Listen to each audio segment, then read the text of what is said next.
right, Connor, throw it over. All right, nice pitch. Okay, now, Connor, give me another one. I'm ready. Ready to give it a good hit. This one's coming right between your right. eyes. Whoa, what? Hey, you guys, what are you doing? Why did you break? Whoa. You guys! All right. So don't play wiffle ball in the house. But good morning. But we are gonna go hiking with Whiffle Chicken. All right. Hey, buddy, how you going? Good? Do you think we broke anything?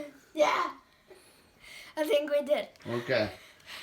All right, let's read about Whiffle Chicken. Are you wondering what this Whiffle Chicken is about? Yeah, I'm a little bit scared. All right. Whiffle Chicken's Hike by Mike McDonald. And notice this is in first person, right? Yep. Because it says my name is, right? Mm-hmm. My name is Mike, and I'm a long-distance hiker. Out on the trail, I'm known as Whiffle Chicken. Trail names are part of the culture of long-distance hikers. In part, my trail name comes from my love of baseball. I like baseball so much, I brought a wiffle ball and bat on my hike. And the chicken part, well, that was just for fun. From July 1st to July 15th, 2010, I hiked along the John Muir Trail in Northern California. This trail is named in honor of the great naturalist and explorer John Muir. My journey was part of a longer hike along the Pacific Crest Trail, which begins at the border of Mexico. But by the time I reached the John Muir Trail, I had been hiking for 44 days and had already worn through 2 pairs of shoes. On July 1st, I woke at 5:30 a.m. to start my day's hike. The summit of Mount Whitney marks the beginning of the John Muir Trail, which runs 339.5 kilometers, 211 miles, through the Sierra Nevada mountain range. Many people consider Mount Whitney to be the highlight of the entire Pacific Crest Trail. Before much time had passed, I faced an icy creek that I would have to ford or cross. After fording the creek, my feet were wet, my toes were numb. I still had a long way to climb to get to the top of Mount Whitney. At 10:30 a.m., I reached the rocky summit. I stood on the massive granite slabs and looked out at the other mountain peaks. Soon other hikers joined me at the summit. We celebrated by eating a chocolate bar and playing a quick game of wiffle ball.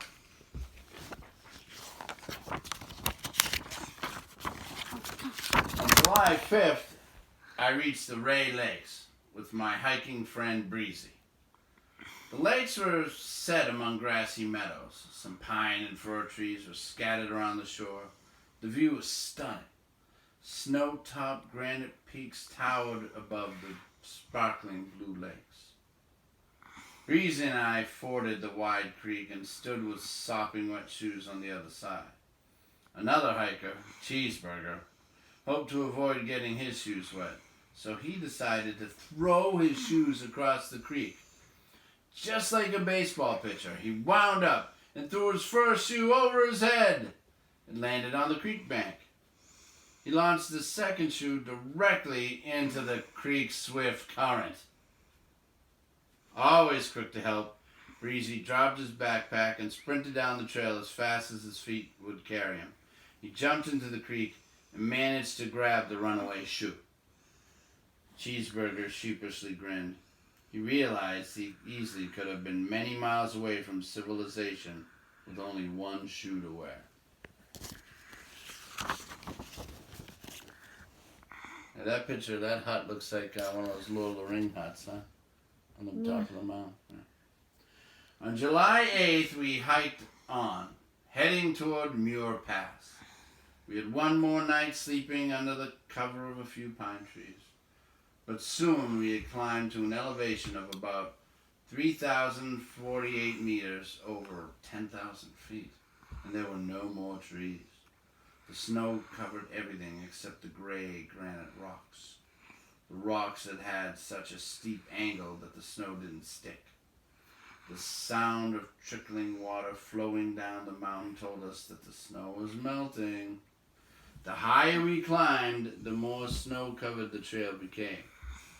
The snow wasn't melting here, even in the middle of the California summer. We struggled to find the trail to Muir Pass.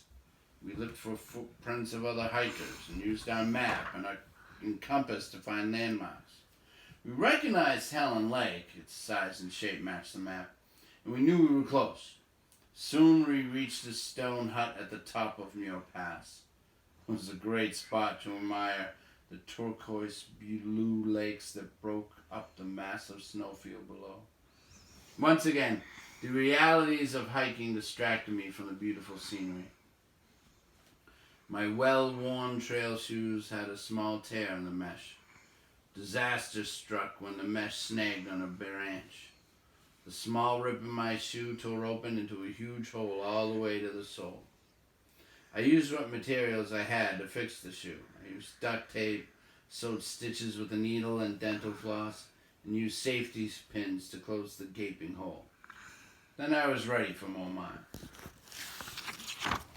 Through Muir Pass, we descended to an area with many fir trees. At just over 2,133 meters, 7,000 feet above sea level, the snow had vanished. It was nice to walk on dirt instead of rocks and crunchy snow. It was July 11th. It felt as if we walked right out of one season and into another. Red's Meadow was filled with wildlife. As an amateur naturalist, I loved any encounter with wildlife. And that day I heard, eek, eek, eek. I stopped and waited. Eek, eek, eek.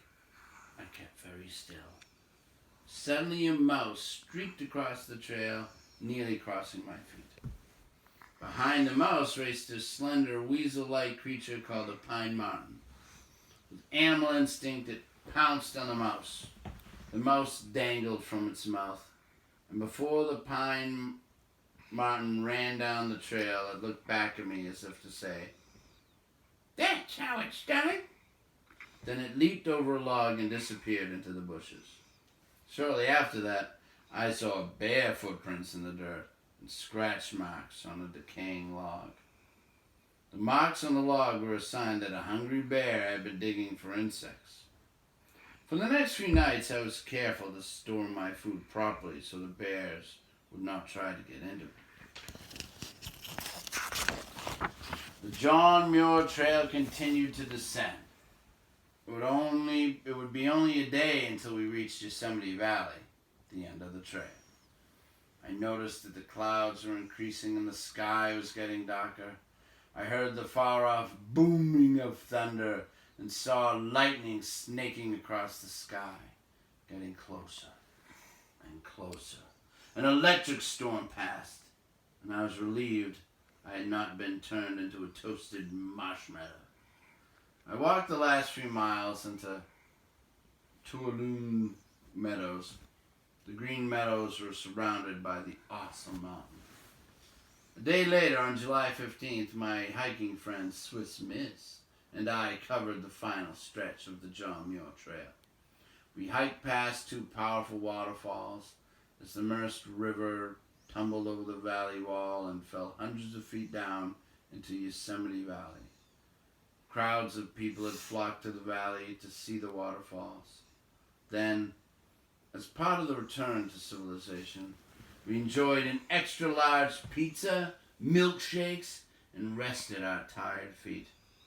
My hiking companions and I had walked for 15 days, covering 339.5 kilometers, 211 miles, beginning at 4,417 meters, 14,494 feet, above sea level, and ending in Muir's beloved valley at 1,219 meters, 4,000 feet, above sea level. A day after completing the John Muir Trail, I hiked north to continue my journey on the Pacific Crest Trail. I hiked through rain, snow, and sunshine. I saw more wildlife, including 14 bears and a few pesky mice. On October 9th, after 7 pairs of shoes and 4,264 kilometers, 2,650 miles of hiking, I completed the Pacific Crest Trail and crossed the Canadian border. My hike had touched the borders of 3 countries, Mexico, the United States, and Canada. I had crossed the states of California, Oregon, and Washington. Later that autumn, I returned to the San Francisco Bay Area. I now live in Oakland, California, not too far from where John Muir himself settled after his summer of exploring the Sierras. I have maps spread out all over my kitchen table, dreaming about where my next long hike will take me. Okay, I hope you like Whiffle chicken, and we'll see you tomorrow. Catch Connor. Ah, got it. Good night.